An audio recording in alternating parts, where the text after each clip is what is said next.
Y'all ready to be history? Get started. Welcome. Hi. Hello, everyone. To the Pro Audio Suite. These guys are professional. They're motivated. With Tech to the VO stars. George Whittam, founder of Source Elements. Robert Marshall, international audio engineer. Darren Robbo Robertson and Global Voice. Andrew Peters, thanks to Tribooth. Austrian Audio, making passion heard. Source Elements. George the Tech Whittam. And Robbo and AP's international demos. To find out more about us, check theproaudiosuite.com. Line up, ladies! Here we go.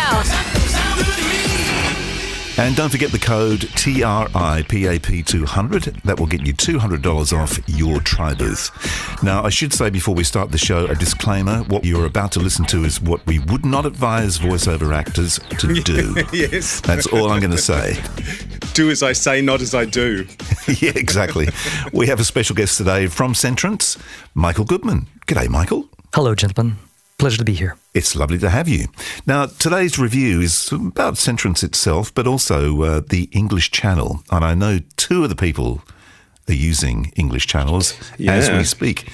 And one has done some funky little setup to his laptop, and that, of course, who else but Robert? I just kind of like that setup where I use the TRRS cable going into the laptop. I just like it because it's wrong. One of the things, actually, two things that I ran into, and Michael, maybe you can explain to me a little bit, but I found that when I use the English channel with the XLRs going across the top, when you get into the Portcaster, you're hitting the mic preamp with an amplified signal. And you end up having to not use as much gain on the mic preamp over on the SoBox as you want, because you're, even with the pads turned down, and I think I ended up using the pad in the English channel as well to try to pad it back down so I could get into the meat of the SoBox in terms of processing, the compressor especially, and the de-esser as well. So anyways, what I did is I have the mic going in, the XLR going out and over into the English channel, and then I have an XLR cable going out which feeds into the whatever, the tip ring, the second ring of a tip ring sleeve jack, and that goes into my Mac. And then out of my Mac is the tip ring sleeve, the normal stereo output of that jack, and that goes to a female connector. And I take the output of that, I have an 1/8 inch to 1/8 inch or an aux cable. I take the output of that and I plug it into the 3/4 input of the Portcaster.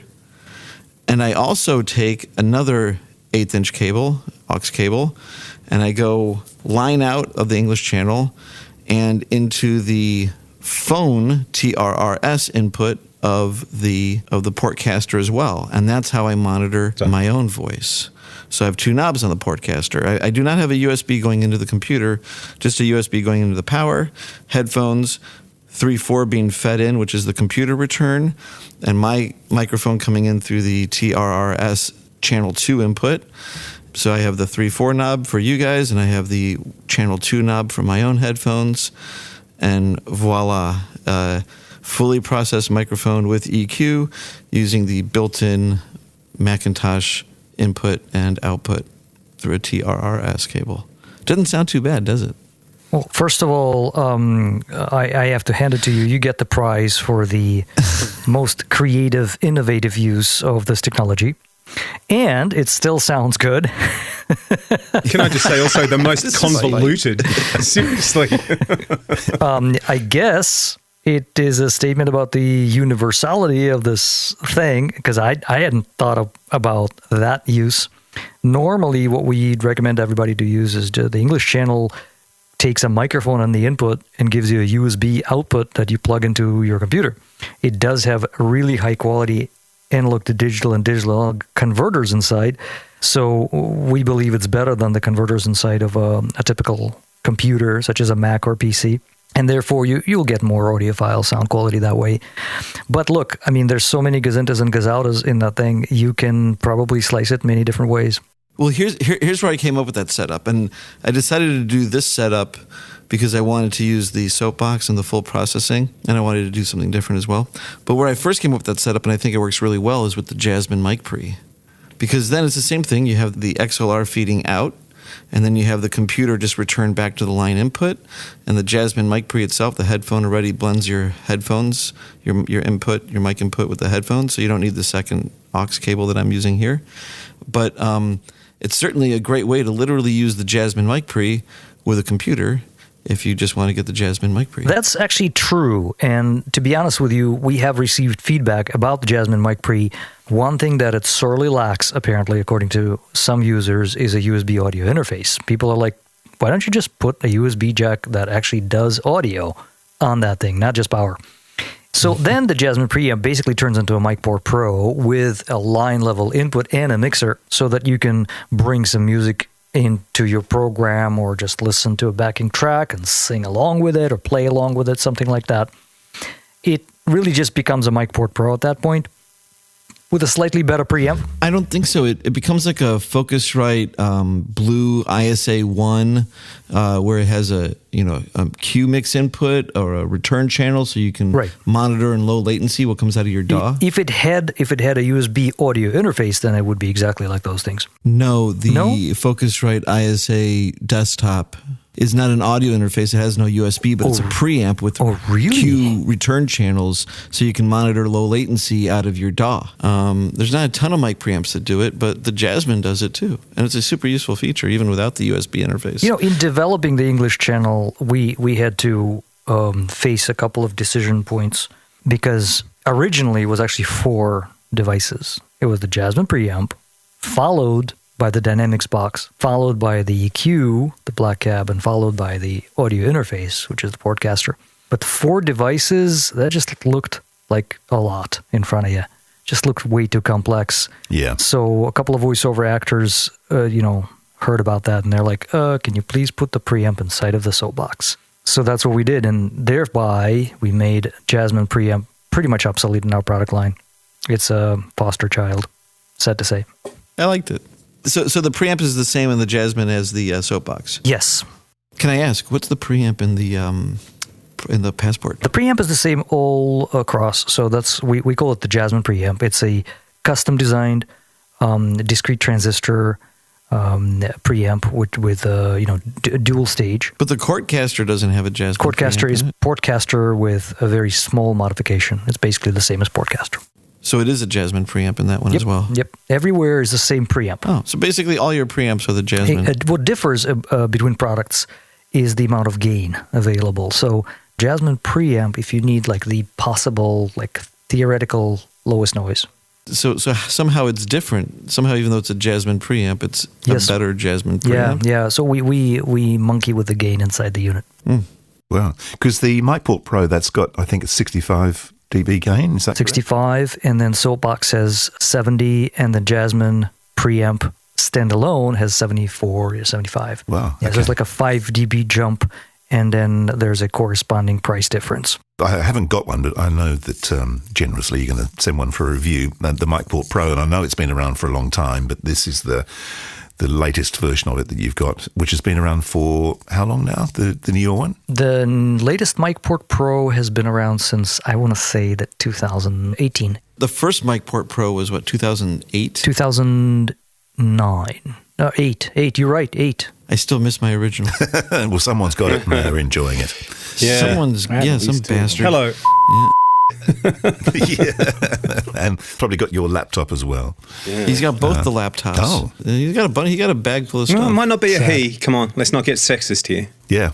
Someone who identifies as a thief. Yes, exactly. I identify as a thief. Yes, indeed. So now, Michael, with the English channel, who were you looking at when you were designing this? What was your market? The Mirror.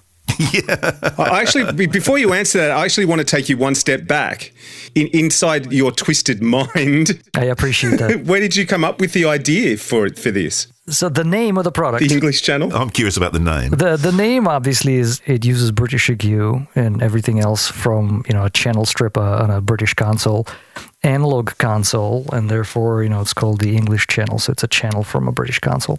Now, you can argue that British consoles have been responsible for one of the most prolific periods in the history of the music industry, where in the 70s, early 80s, a lot of really cool music was produced. I'm not saying that today music is bad, not at all. All music matters, obviously. But I just happen to like a lot of music that was made in the late 70s. Anyway, so that's the name, and it's sort of a kind of a nod to that era. A lot of our customers who buy the English channel are from that era. They have experience with analog technology, and to them, that feels good. Now, how did the product come about? There's really two ways to think about it. First of all, we couldn't get any digital chips during the COVID, and so we couldn't build the Mic Port Pro and Portcaster mixer face, all those other things. And I was sitting on a very short lounge chair at a hotel in Mexico last vacation before COVID, and I was kind of anticipating that they were going to hit some trouble. And then I thought to myself, we should design some analog products because, digital does not look good in the nearest future. And so that's how the analog channel came about, more of a business necessity than anything else. Yeah. But then as it started, to appear, to materialize, I was practicing with it. And about that time, I started really recording YouTube videos for the Centrance YouTube channel on a weekly basis. It's a job. And because I traveled a lot, I ended up taking the English channel with me wherever I went. Like, for example, 2 weeks ago, I was in Indonesia at a trade show, and I had the English channel, and I did some streams from the trade show floor, which sounded just like, what we sound like right now. And I could get rid of the noise in a trade show floor. It was loud and all that. So I started realizing that this is actually a very cool product for a traveling content creator. Because, again, as I said, I was looking at the mirror jokingly, but, I happen to be a traveling content creator because I have this job of making videos for our YouTube channel. And then, podcasts, things like that. I did have a Portcaster before, and Portcaster obviously came out first. And that's great for doing podcasts, interviews. I know George uses it for that as well. But it doesn't have a way to enhance your voice and then also get rid of the noise. Everybody who's starting out in the voice arts at first has to come, against this fear of hearing their own voice, because we never know how our voice sounds like when it's recorded, right? Until we have a lot of practice. And then so I also had a fear of, listening to my own voice, and I thought, I probably want a little bit more bass, maybe a little bit less treble here in this area. I kind of sound more confident if I do some of the enhancements. Yep. And then so what this thing allows me to do is honestly develop confidence in public speaking, believe it or not, which is kind of like not the intended use of the product, but it gives me that ability to feel better about myself, which is an unintended psychological consequence of a technological product. I have a question about the EQ. Is there anything particularly on the technical side that makes it a British EQ? I know that sometimes I found that the bandwidths can be pretty wide, and therefore in that sense sort of makes it a little bit more English in style, just the wider. I mean, they do get pretty, if I crank mine up here and I put it all the way on the left for the Q, you can kind of hear it, and it's pretty tight, but it doesn't sound like I'm sweeping a sine wave. And on the wide side, it's so wide you can barely hear me sweeping that at all. 8 is pretty wide. I mean, it's almost like a surgical instrument if you put it to 2.4, and it's just a shelf almost at the other extreme.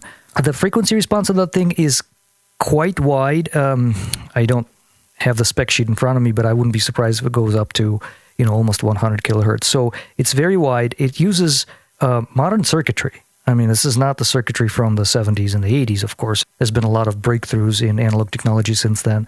So that's why it's quiet, and it allows us to do some tricks. It doesn't have transformers, so some of the Rupert Neve technology. The color. He loved his transformers, and they gave you that bass, they gave you that strange kind of phasing sound. I mean, a lot of people prefer that. And there are manufacturers of audio interfaces. There's one right here in Chicago. Black Lion, yeah. That loves transformers as well. And those guys, we've had a shootout, and it was very interesting because I brought some of our gear to their studio, and then they had some of their interfaces, and we had an interface shootout. And the results of the shootout were inconclusive in that they loved theirs and I loved mine. Did they want to do a Black Lion edition of the Centrance? Yeah, of course. No, they hated our stuff because we didn't have transformers in it. Yeah. And I was like, you guys, this doesn't sound natural. Is that what goes out? Yeah. What goes in is not what goes out, and they're like, yeah, that's exactly the point. So different styles. So talking about that, though, if you're talking about late 70s, early 80s, when you were designing the English channel, what sort of preamps were you thinking about? Yeah. It sounds like you weren't thinking about Neve. You were thinking about maybe API or something? We wouldn't necessarily want to, copy somebody else's design. So that wouldn't be prudent for a lot of reasons. One of which, just personal pride. Yeah. We wanted to have our stuff. So you could argue that the whole concept of the British invasion and the British console and all that is largely a psychological construct than any particular style of circuitry design. It's not an homage to any, this isn't a V72 clone. I wouldn't want to do that. There's so many people that say, oh, we make a microphone and it's the best U87, this side of U87, whatever. And that is a great marketing strategy for some people, but we decided not to do that. It's like, okay, this is the Neve 1998, right? But in a different chassis. No, not at all. This is a Centrance product that it is completely from ground up, Centrance. And then any marketing reference to Great Britain is an homage rather than, any specific lift of any circuitry. I don't think I can think of any smaller 3-band fully parametric EQ on the market at all than this. No, I agree. You can find these graphic EQs and pedals a lot, It's smaller than a 500 series module. It's like half the size. Exactly. I didn't have one either. Yeah, no. But find a 3-band parametric that's this small. And it's XLR, that's fully balanced. You should try it on some instruments. It's pretty cool. You should also try SoBox on a snare. I was blown away. Really? The compressor's really good. Yeah. Yeah, right. It's pretty nice. I have a video up on our website where I actually go through a history of the sound of the snare drum by turning the compressor knob on the SoBox. So without compression, it's essentially the 60s. With medium compression, it becomes the 70s because the gated snare starts to come in. And then if you compress all the way, if you turn the knob all the way to the right, then it becomes the 80s because it becomes the gated compressed snare with the additional... I was going to say, you'd have to be winding the gate up as well, right, in the 80s. I will say, if I can make a request for the SoBox 2, that the gate is an expander. That'd be my only request. So it doesn't pump as much. Or you can make it not pump as much. So it slides down to its whatever range, minus 60 or minus even infinity, but it never just goes there. It always has a slope. It opens more gradually and closes more gradually because I don't know if I can do it, but you can kind of... Even sometimes you can hear someone breathe in, you can hear it take their breath and chop it. It's pretty drastic. It's just basically on off, and it was designed to be that way. And we it took a while to get the timing just right so that it covers the majority of applications. Obviously, we didn't have the space for a couple more knobs. Seems pretty quick. That was the point. So if you really use the gate, then it becomes pumpy. So it can be like psh, psh, psh, like that. Yeah, well, I found a good way around that is to use the blend. The dry wet control. That's pretty much your answer. Yeah, it effectively changes the amount. So it always leaves a little bit and it doesn't sound quite as cut. It's like the range control. I like that. That mix of the dry wet will give you that. That is a poor man's expander, if you wish. So it works. Right. Well, no, it's a Centrance expander. Yeah, that's what it is. The trick is old. The trick is not our invention. So tell us about the Instamano. I think that's another one that it's kind of a unique thing that you don't find that behavior on all interfaces. Instamano, the Insta in Instamano actually stands for Instagram, and we put that in Portcaster. And what we've learned is that Instagram originally they may have changed that now, but originally it was mono. So therefore, if you connect a stereo USB audio interface to Instagram to do a live stream, then the left channel will go through and everybody will hear whatever's on the left channel, but the right channel will essentially be lost. So a musician who, let's say, is a guitar player and a singer at the same time, so a singer-songwriter, they would plug the guitar into one channel and the voice and the vocal microphone into the other channel, and then only one of those things would come through, and that was extremely frustrating. We had an earlier product called Mixerface where there was no blend, no stereo blend. It just, two channels come in, two channels go out. I've got a Mixerface. Right. The older one didn't have that blend knob. Now, since COVID and since that whole idea of streaming from home came about, we learned that this is not good. And then that Instamano is essentially, it's a mono switch for mono blend knob for Instagram, which essentially unifies or combines your microphone and your guitar that you plug into channels 1 and 2, and then sends that to Instagram, and then your fans hear both things. That's really what it's for. Now, why is it a blend knob and not a switch? Because I had a hole I needed to plug with a with a potentiometer, and it kind of felt good. Well, so how does it work exactly? All the way left, right goes all the way to left is all the way left? Yeah, so when you turn it counterclockwise, which is to the left, you are printing mono. Printing, when I say printing, I mean is sending a mono signal into Instagram. So in your USB stream. But what's it doing electrically? Is it bringing the right side fully over to the left side? Is that what it is? It's creating a mono mix. So it takes 50% of the left and 50% of the right. It combines them together and creates a mono mix, and then it sends that mono mix to the left channel and that same exact mono mix to the right channel. That's the proper way of doing it. So what happens if you have it 50-50, like straight up at 12 o'clock? Now what's it doing? So then it's in between mono and stereo, and I am still trying to figure out a good use case for that. Well, it's like faking headphones for stereo if you want a little left-right bleed. Yeah. So at the 12 o'clock position, it basically takes left is 100% left plus 50% right, and right is 100% right plus 50% left. Is that what's happening? It is. It becomes 50 of, let's say, 50 of each. Yeah, so you get it's slightly less than stereo. So now I have to correct myself. I said that I'm struggling to come up with a use case. I'm not, because we make two microphones that you can plug into Portcaster. These are tiny little mics that are housed inside the XLR shells, and then they are angled so that when you plug them into channels 1 and 2 over the Portcaster, you form a XY stereo pair. And then at that point, Portcaster becomes a stereo field recorder, with two mics.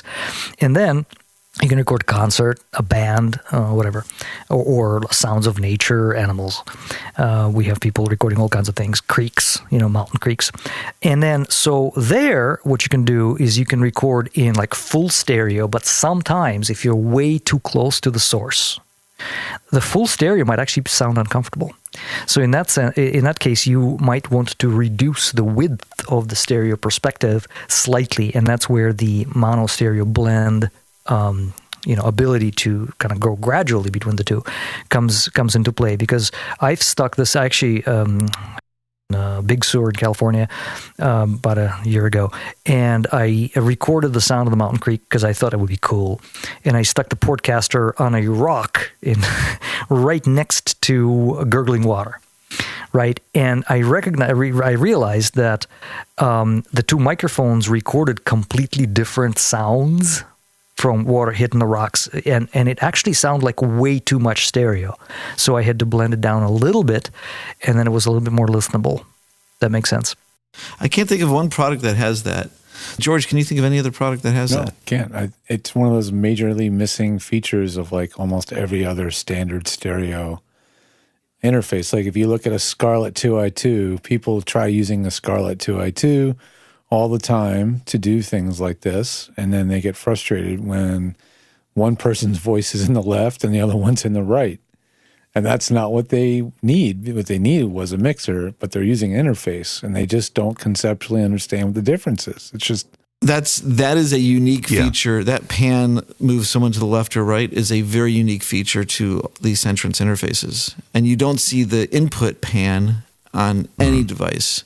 What you do see is the ganged stereo monitor pan on almost all devices. So 2 places where Centrance has been unique. Yeah. The Instamano knob, I can't think of any interface that does that unless it has a full mixer. The other thing that's unique is technically the original mixer face is the only interface I know of that has a separate left-right USB versus input blend. Yeah, that's unique too. Absolutely. Yeah, and then that use case it was useful for and was designed for is when you have a guitar in one end, your voice in the other end, and you might want to listen to a little bit of a background track.